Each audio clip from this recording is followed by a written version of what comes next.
Hey guys, Toneser here. Today I'm going to be doing a little comparison between my Xm-18s. Just want to show the differences between the different generations and different blade styles and size. And hopefully clear up some of the terminology. I know when I first started getting into the Xm-18, a lot of the numbers and stuff like that kind of were confusing. You know, for instance, this bottom one is a 3-inch Spanto grind flipper Xm-18. You know, kind of hard to digest, so just want to clear up some of that and hopefully make it a little bit more easier to understand for those of you who are just getting into the Xm-18. Alright, so let's get started.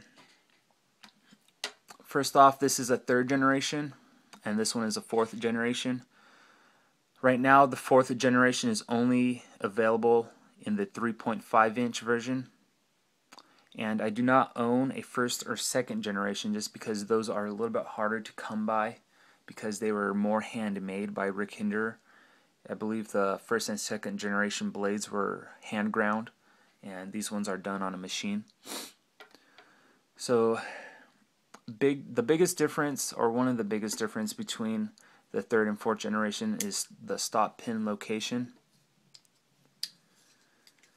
You see right here on the 3rd generation, that screw is where the stop pin is located. When I turn it over, you can see the stop pin in there. Now the 4th generation, that screw is no longer there because the stop pin is now located right here. I like it. It gives it a really nice, more clean look. I mean, there's a lot going on this side, you know, with all the pillars and the screws and the pivot. So it just gives it a lot more cleaner look, even though all you're doing is just removing, you know, one screw. Another difference is the thumb stud. Very slight, but I mean, you could kind of feel it.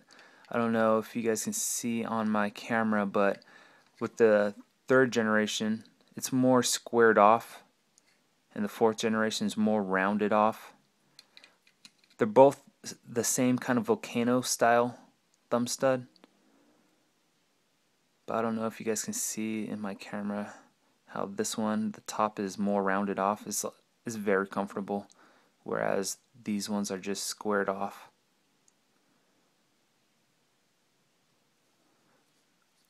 Another difference between the generations, as you can see, is the blade grinds. 4th generation is now, you now have the option for a slicer grind rather than just a Spanto grind. There actually are a few 3rd generations, I believe, that did have the slicer grind, just because they had, you know, extra pieces, and so they were towards the end of the 3rd generation, they were releasing some with the slicer grind.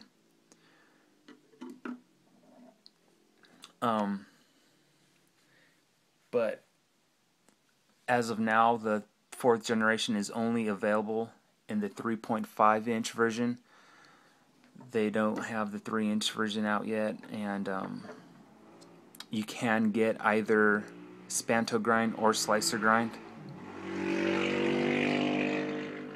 and you can also get them in either flipper or non-flipper.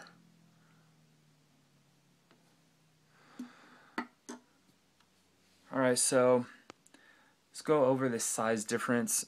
Really not that much to it. When you hear like 3-inch flipper or 3.5-inch non-flipper, all that means is the size or the length of the blade. So when I say this is a 3-inch flipper, all that means is the blade is 3 inches long. This is a 3.5-inch flipper. That means that the blade is 3.5 inches long. I'll show you length difference.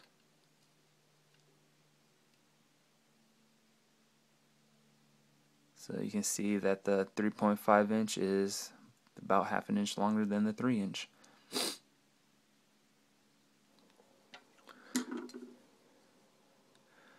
Alright, now let's go over the different grind styles. So this bottom one is the Spanto grind. Probably Rick's most famous grind. And what it is you know, it's a spear point with a tanto mixed into it. And what it allows, it gives you the belly of a spear point with the thickness of a tanto grind behind the tip. Let me see if this could focus in. There we go. So you can see there's a lot of steel behind that tip. Now the slicer grind is a thinner grind made for slicing, hence the name slicer grind. And you can see where the flat grind starts right up here. It's not a full flat ground blade, but definitely gets the job done. It's a lot thinner towards the edge. And the tip is a little bit thinner, but I mean, it's not thin enough to where I'm afraid the tip is going to chip off or break off or get dented or damaged. I mean, it's still a pretty robust tip. A lot more than you know your Spyderco's.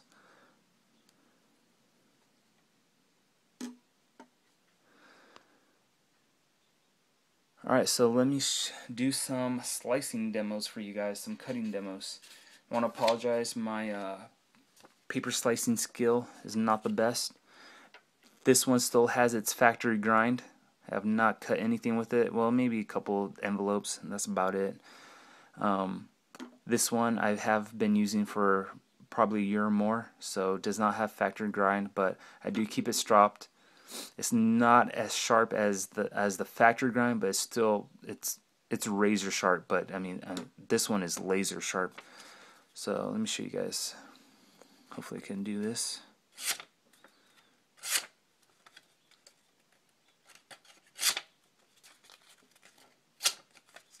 Oh.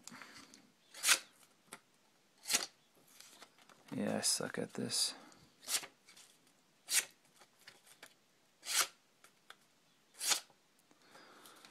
So that is the Spanto grind, doing some paper slicing. Now let's do the slicer grind.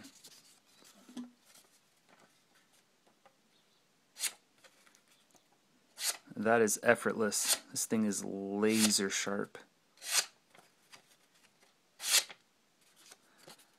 And I also have some lunch to cut up for you guys.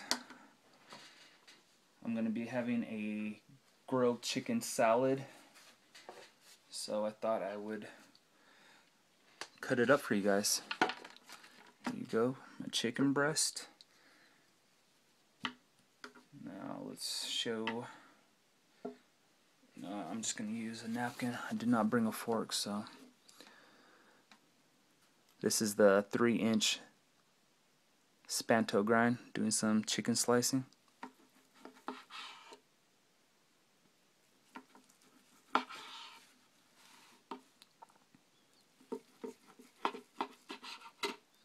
So you can see, still gets the job done, even with a thick blade. Alright, let's do the slicer. This is the 3.5-inch slicer. And I could just feel the thinness of the blade goes through the chicken a lot smoother, a lot less drag. It's just much more of a pleasure to slice this chicken with this rather than the Spanto grind. So there you guys have it. Hopefully I did not leave anything out. If you guys have any questions, please let me know, and hopefully I covered everything. I mean, if I was wrong about something, go ahead and feel free to let me know in the comments. I mean, I'm not perfect, and I'm in no way, shape, or form a hinderer expert, you know. So, hope you guys like what you see, and if you do, please sub, and thank you guys for all the subs and comments. I really do appreciate them. Enjoy your day.